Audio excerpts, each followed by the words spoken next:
the quiet one.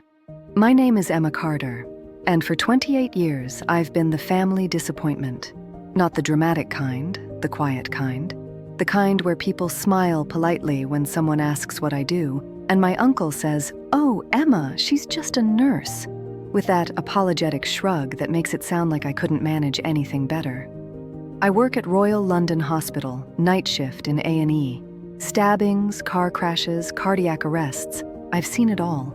I've held pressure on spurting arteries, performed CPR for 40 minutes straight, told mothers their children didn't make it. I've saved lives that doctors said were already lost. But to my family, I'm the quiet one who does nothing important. My older brother James is a barrister making $300,000 a year. My younger sister Charlotte is a fashion designer featured in Vogue with boutiques in Mayfair and Chelsea. And then there's me, Emma, the nurse. Sunday roast at my parents' house in Richmond. James was discussing his high-profile case win while everyone hung on his every word. "Emma, pass the Yorkshire puddings," Mum said without looking at me. "So, James, does this mean you'll take silk this year?" Dad asked, leaning forward with interest. "QC by 32, James said with false modesty. "My chambers seem to think it's a certainty." "That's my boy," Dad beamed. "Youngest QC in Chambers history." Charlotte jumped in. "Well, Selfridges wants my entire spring collection, and Alexa Chung wore one of my pieces to the BAFTAs." "That's incredible, darling," Mum gasped. I ate my roast beef quietly and waited for the conversation to move on. It always did. "Emma's been awfully quiet," James's wife Pippa said, condescension dripping from her Sloane Ranger accent. "How's the NHS treating you?" "It's all right," I said. I thought about the teenage boy I'd saved last week, 16, stabbed outside a chicken shop, lung collapsed twice. I'd inserted the chest drain, stopped the bleeding, brought him back. His nan had cried on my shoulder, calling me an angel. "It's been busy," I said instead. "Winter pressures." "Well, that sounds reliable," Pippa said, disappointed. "I mean, it's good you have job security," Uncle David chimed in. "NHS nurses are always needed. It's honest work."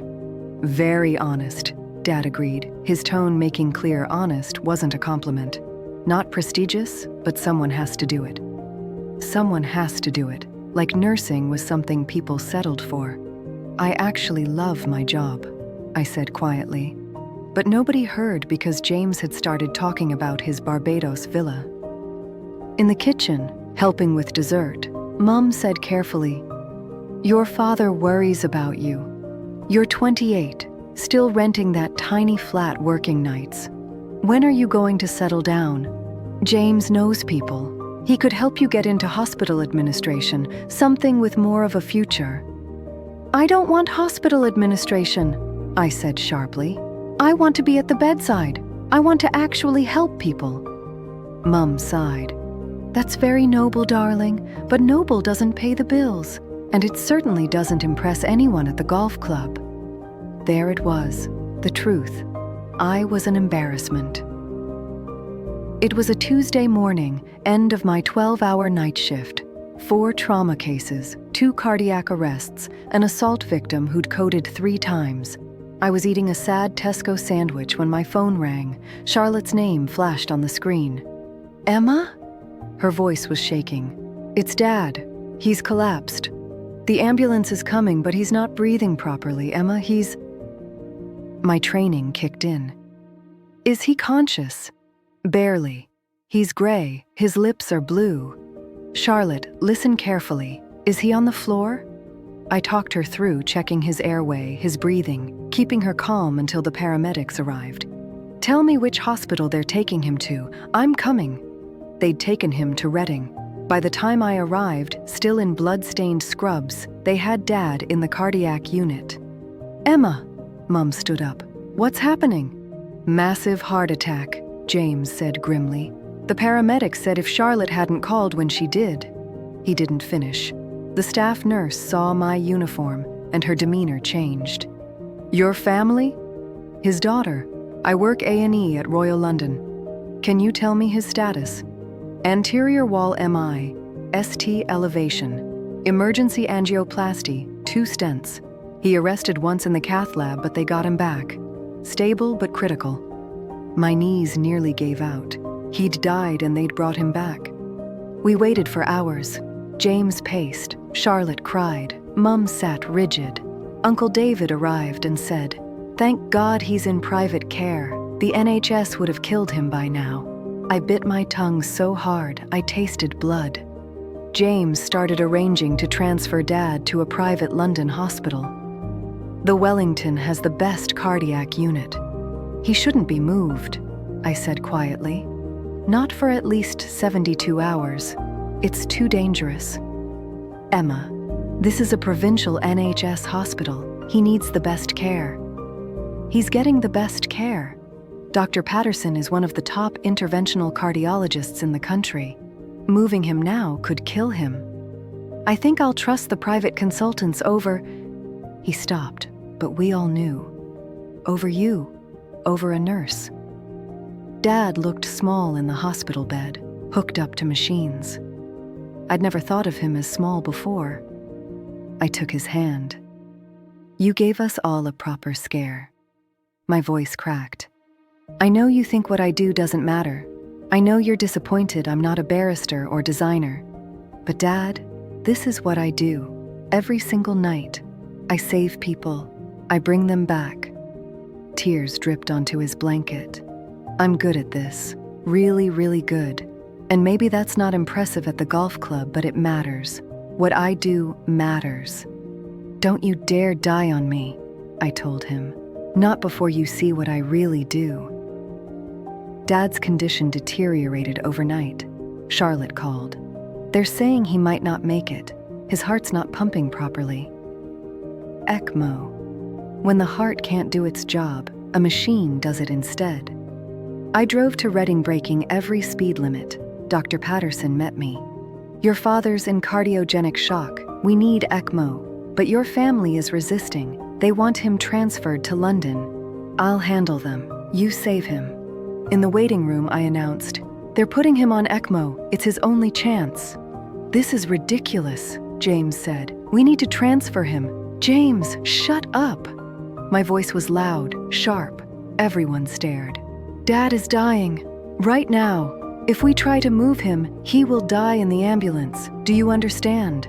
I was shaking now.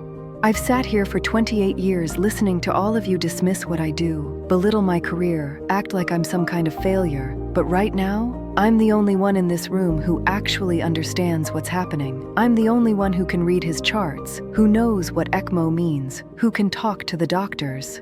Dr. Patterson is one of the best in the country. This hospital has better outcomes than most private facilities. If you try to move him because of your stupid class issues, you will kill him. The room was silent. You're going to let the doctors do their jobs. You're going to trust them.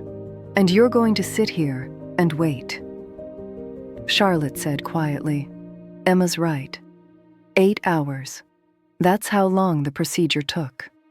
Charlotte sat next to me. That was brilliant what you said. You saved Dad's life on the phone. You were so calm. That's my job. No, it's more than a job. It's a gift. You're a gift, Emma.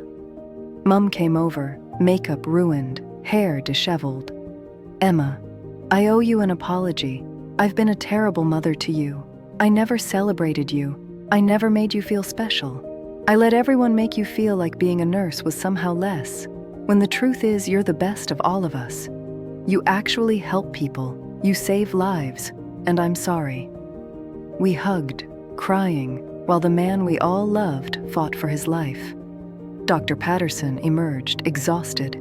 He made it through. The ECMO is in place. He's got a fighting chance. Emma first, Mum said. She should go first. Dad woke up on Thursday afternoon. Charlotte called. He opened his eyes and asked for you. I drove straight there, still in scrubs. Emma, he croaked. Charlotte told me what you did. On the phone, when I collapsed, saved my life. The paramedics saved your life. and Dr. Patterson.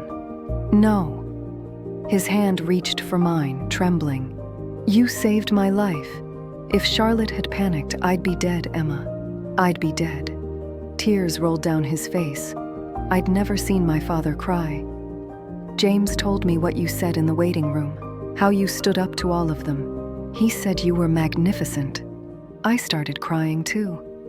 I've been a fool, Dad whispered. All these years, thinking success was money and titles. But when you're dying, none of that matters. The only thing that matters is whether someone knows how to save you. He squeezed my hand. You know how to save people, Emma, every day, and I'm so proud of you. I'm so desperately proud of you. I collapsed onto his chest, sobbing. I'm sorry, he kept saying. I'm sorry I never told you. You're everything. Life didn't become perfect after that, but things changed. Dad recovered slowly. Every time I visited, he asked about my work. Really asked. Wanted to know about the cases, the patients, the challenges. Mum started volunteering at a hospital charity shop. James helped me negotiate a better contract. Charlotte designed a collection inspired by NHS workers, dedicated to my sister, who reminded us all what real heroism looks like. But the best moment came at Christmas. Someone asked Dad how he was doing, 6 months post-heart attack. I'm alive, he said, looking directly at me. Because my daughter is the best bloody nurse in England. Emma saved my life. She's my hero. Uncle David raised his glass. To Emma, the quiet one who does absolutely everything. Everyone toasted. Everyone looked at me like I mattered, like I'd always mattered. I looked around the table, at my family, my complicated, flawed, finally seeing me family, and felt something I hadn't felt in 28 years. Enough. I was enough.